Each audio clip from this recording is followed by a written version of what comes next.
Cette entreprise de gamelles fabrique 1500 repas par jour et produit 2 tonnes d'ordures par mois.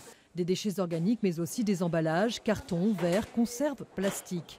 Pour les traiter, elle ne passe plus par les services municipaux mais fait appel depuis 2014 à une société privée. Un choix pratique, la collecte est quotidienne et moins chère, mais aussi citoyen. C'est une entreprise qui nous propose de recycler une partie de nos déchets. C'est-à-dire qu'au quotidien, ils viennent nous ramasser les cartons et également les déchets organiques qui sont destinés à faire du compost. C'est surtout une histoire de conscience. On les a vraiment suivis parce qu'on a vraiment trouvé, encore une fois, que c'est une entreprise qui doit être très innovante à ce niveau-là. Tous les déchets finissent dans ce dock à Ducos. Une partie est recyclée, l'autre est transformée en compost et amendement pour l'agriculture biologique et raisonnée. Première étape, le broyage.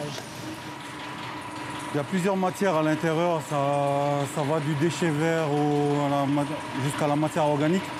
Vous avez même du papier, du carton, ainsi que pas mal de blé.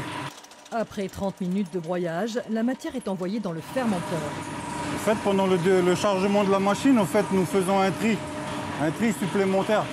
Comme par exemple ces morceaux de bois, s'il reste encore des déchets qui traînent dans les déchets verts.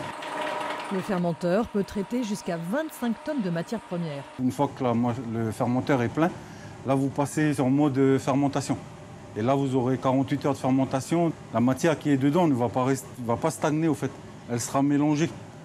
Ensuite, une fois que tout est fini, au bout de 48 heures, l'ordinateur me prévient que ça y est, la matière est prête. La matière, c'est soit du compost, soit de l'amendement, en fonction du nombre et de la nature des déchets utilisés. Le compost va servir plus en fait à restructurer le sol.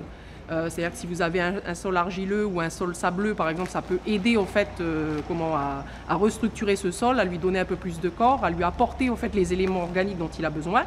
Et l'amendement qui, lui, a vraiment pour but au fait, de nourrir la plante. Il n'y a aucun apport de chimique à l'intérieur. Chaque lot au fait, qui est sorti est analysé. Voilà. L'entreprise produit actuellement 600 tonnes de compost et d'amendements organiques par an, mais pourrait facilement doubler sa production. Une heureuse alternative à l'enfouissement.